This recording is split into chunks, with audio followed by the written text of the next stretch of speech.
Hello, my name is Brett Murphy, and welcome to my presentation in week 7 on my philosophy of education and talking about questions that we had in last week's discussion.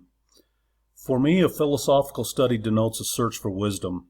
In that same manner, a philosophy of education is one's search or examination of education along with its methods, models, and overall meaning in order to come to some sort of understanding about education and how the process should function.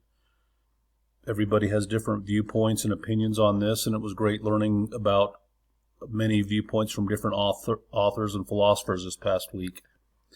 So it is a study or search then to try and bring order to truth and a study of the intricacies of education and learning. My 3 questions were, does Heavenly Father expect us to continue learning and educating ourselves as we grow older? Or if we've already received or earned a degree, and if so, why? Number 2 was, will I always be able to get my point or message across to everyone I teach? And thirdly, what are genuine, earnest qualities that a good teacher should work to possess in order to reach or influence his or her students successfully? Although they somewhat tie together, I'm going to primarily focus on the third one, the attributes and qualities of a good teacher.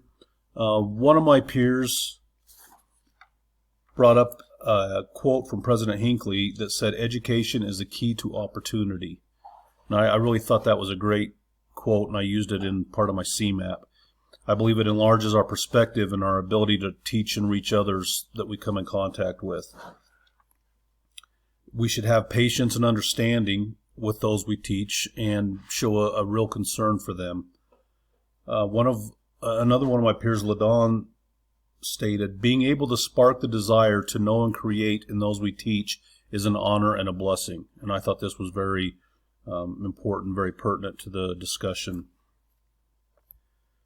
Another peer, Sidney, stated from Elder Oaks when he taught that there are few things in life more fulfilling and fun than learning something new.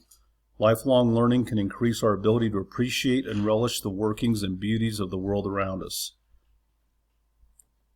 And from all of our studies and readings and authors that we've read the last couple weeks, I've really gained a stronger desire to keep learning, to teach others what I can, and to continue on my own quest for truth and personal growth.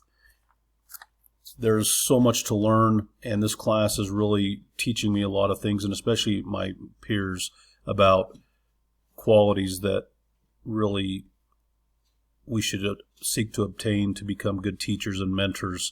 And I hope I've covered some of these for you guys. I appreciate you spending some time with me, and I look forward to watching your presentations also. Thank you.